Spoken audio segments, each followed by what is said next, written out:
नमस्कार. श्री पंत महाराजांचं चरित्र भाग 22. या प्रकरणात पंथवृद्धी, आज्ञा आणि पूर्ण कृपा देणगी हे मुद्दे घेण्यात आलेले आहेत. दत्तूला पहिल्यापासून अवधूत मार्ग पुढे चालविण्याला हाच अधिकारी आहे हे बाळप्पा जाणून होते आणि त्याप्रमाणे ते बोलूनही दाखवत.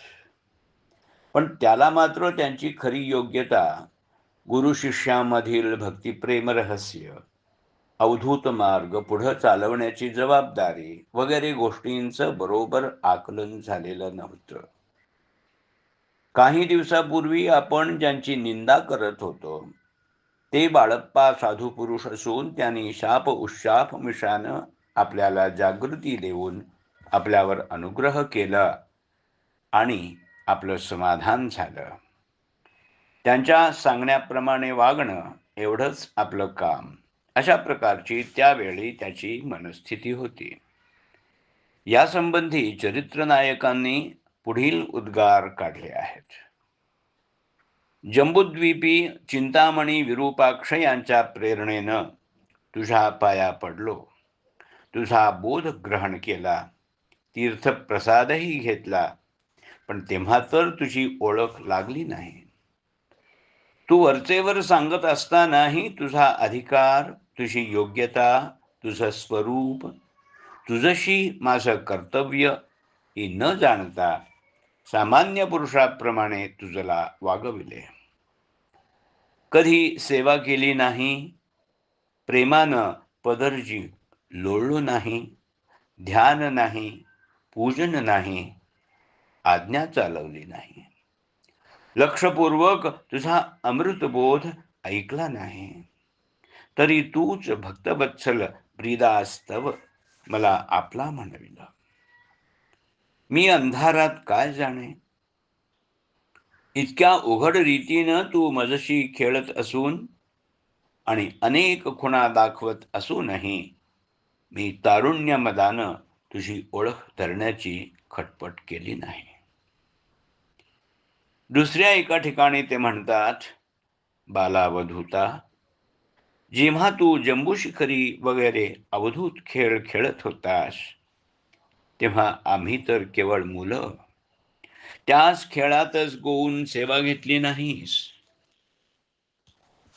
एखाद्या वयोवृद्ध धनाढ्य मनुष्याला 18-20 वर्षांचा तरणा बांड आणि होतकरू असा एकुलता एक मुलगा असला म्हणजे त्या वृद्ध मनुष्याला असं वाटत असतं की आता आपण 4 दिवसांचे सोबती, आपल्या पाठीमागं हाच आपल्या अपार संपत्तीचा आणि वैभवाचा वारस आणि पूर्णाधिकारी होणार.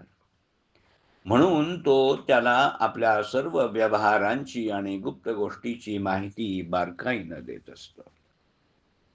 पण वडिलांच्या त्या कळकळीच्या उपदेशाचं वर्ण त्या अल्लड आणि खेळाडू तरुणाच्या त्यावेळी पूर्णपणे लक्षात येत नाही आणि तो तिकडं दुर्लक्षही करतो.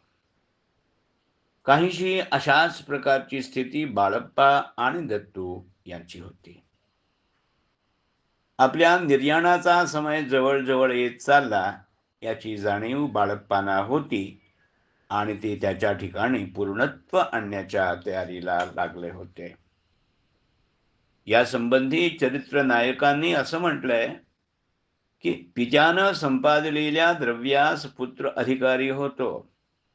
याकरता बालमुकुंद योग्य पात्र पाहून आपलं गुह्य ज्ञान देण्यास तयार झाला.